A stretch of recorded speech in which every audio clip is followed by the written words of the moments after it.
Muy buenas tardes. En el día de hoy he decidido hablar sobre el tema que me dejé para la siguiente ocasión, que se trata sobre el régimen especial que incluye a los autónomos y algunos otros sectores que veremos a continuación.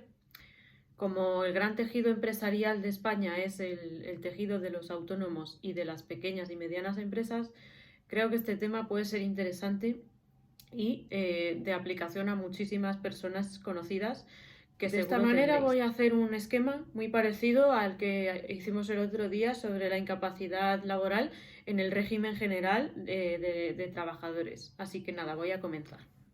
Iniciaría la presentación definiendo lo que significa ser trabajador autónomo por cuenta propia. Un trabajador autónomo por cuenta propia es una persona generalmente mayor de 18 años que ejerce su labor de forma, como vemos, habitual, personal y de alguna forma directa, de la cual obtiene un beneficio económico, es decir, tiene título lucrativo y que no está sujeta a ningún tipo de contrato que sea subsidiario de otra empresa. Tampoco habría que incluirse si estás inscrito en los otros regímenes de la seguridad social, ¿vale? Cuando un trabajador incluye estos requisitos, se inscribe en el régimen especial de trabajadores autónomos, que es el requisito fundamental para poder hablar luego del concepto de su incapacidad laboral.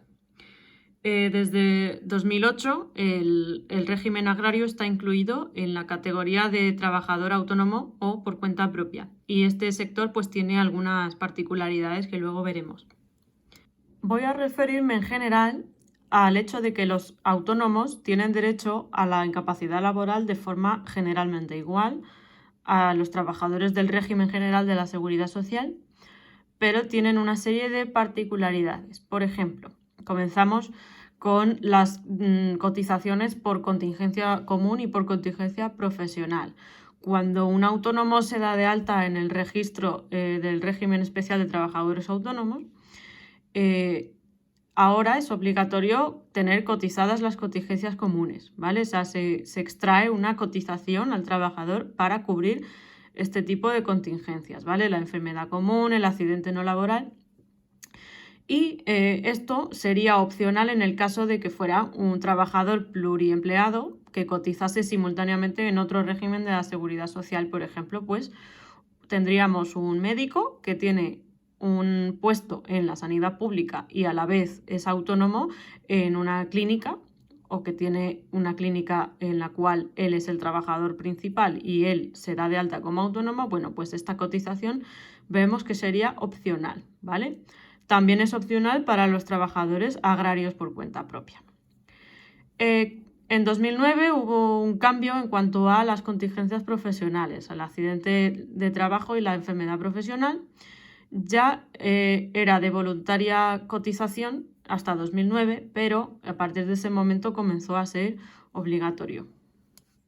La incapacidad temporal en el trabajador autónomo, el límite de duración es de los 12 meses, al igual que en el régimen general de trabajadores, prorrogable por otros 6 meses, al igual que habíamos visto en el régimen general.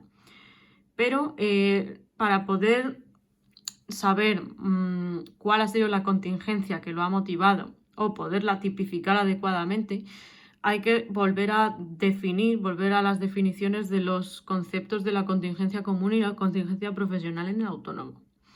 De esta manera, vemos que un accidente de trabajo en un autónomo, bueno, pues tiene que estar motivado de forma directa y haber ocurrido de forma inmediata por acción de su trabajo por cuenta propia. Y actualmente, tras la reforma de medidas urgentes para los autónomos, se han incluido bajo esta definición los ocurridos in itinere, ya que esta es una fuente importantísima de siniestralidad laboral en este sector. Aquellos acaecidos por fuerza mayor, pues por ejemplo una adversidad climática que provoca el accidente, que es totalmente ajena al trabajo que desempeña. Y también se han incluido pues, los acaecidos por una imprudencia temeraria del trabajador autónomo, siempre y cuando pues, esta imprudencia esté relacionada con el trabajo que desempeña. De la misma manera, se redefine la enfermedad profesional es consecuencia de su trabajo por cuenta propia y tiene que estar encuadrada en el cuadro de enfermedades profesionales de la Seguridad Social por acción de los elementos y aquellas actividades que se especifican en el anexo 1 de este Real Decreto 1299-2006. Y la enfermedad común, para que el trabajador autónomo pueda disfrutar de una prestación por incapacidad temporal motivada por contingencias comunes, se le exige estar al corriente de todas las cuotas, estar en situación de alta o asimilada al alta en el momento en el que esta contingencia ocurre. Asimismo, debe haber cotizado un mínimo de 180 días en los últimos 5 años. Esto es igual que en el régimen general de la Seguridad Social. Y recordamos que de la misma manera que le pasaba a los trabajadores por cuenta ajena del régimen general, cuando es por contingencias profesionales, todos estos requerimientos no se exigen. Para poder averiguar cuánto le corresponde al trabajador autónomo por cada día de incapacidad temporal que tenga, tenemos que acogernos al cálculo de la base reguladora en el porcentaje que corresponda. En el caso del autónomo, pues es la base de su cotización del mes anterior al día que ocurrió la incapacidad temporal, el primer día. Y en el caso de las contingencias comunes, que son el accidente no laboral y la enfermedad común, como ya sabemos, los primeros 3 días no están cubiertos por este sistema. Esto va a ser igual que en el régimen general.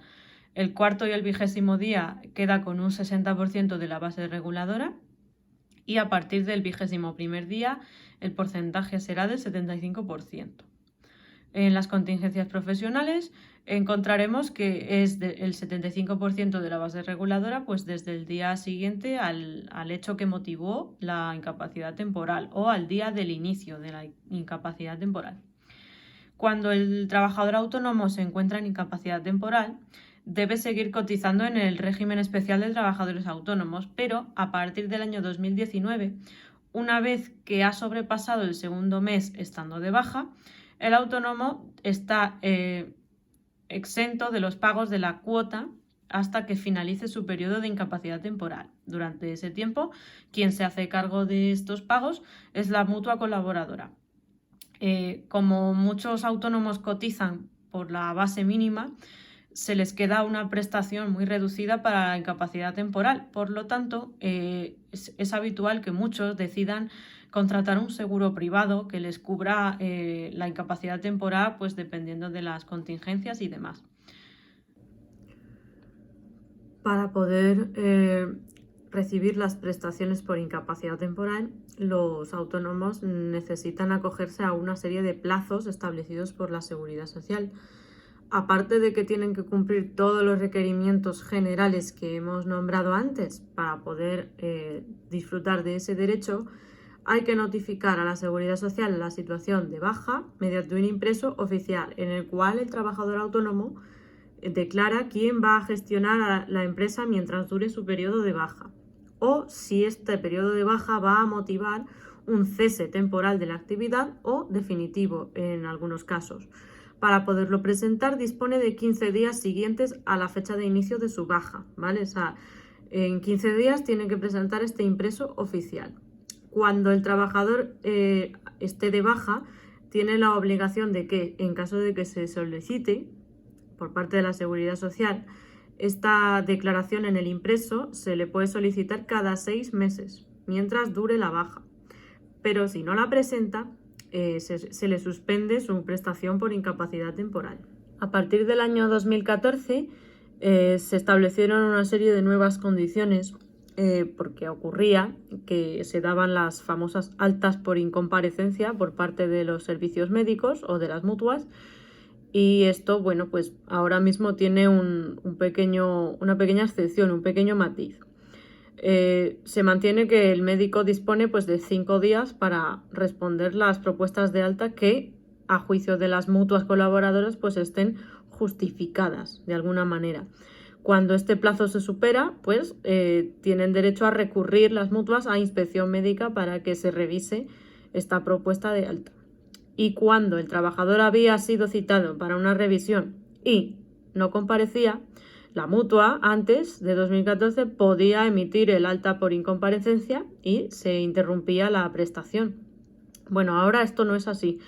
Ahora, en primer lugar, se suspende la prestación para comprobar si existía una justificación para esa incomparecencia, esa falta, y en el caso de que la hubiese, pues volvía a mantenerse la prestación, es decir, se suspendía, se deshacía la suspensión de la prestación y el trabajador volvía a disfrutar de su derecho a la prestación. En algunos casos de incapacidad temporal y ya en la mayor parte de los casos de incapacidad permanente, en el caso de los autónomos, esto suele conllevar un cese de actividad de su empresa. Cuando esto pasa, el autónomo tiene derecho a recibir una prestación. Cuando el cese de actividad ocurre después de que se haya iniciado un periodo de baja, tendría derecho a recibir la prestación por la incapacidad temporal, pero en la misma cuantía que la prestación que recibe por ese cese de actividad. Y ya una vez que se agotase el periodo de la baja, habría que hacer un descuento de esa prestación, quedando pues como en esta línea del tiempo en la que vemos pues desde que el trabajador autónomo ha iniciado su periodo de baja, esto ha conllevado cesar la actividad y conforme va pasando el tiempo se agota el periodo de baja y continúa cesando su actividad.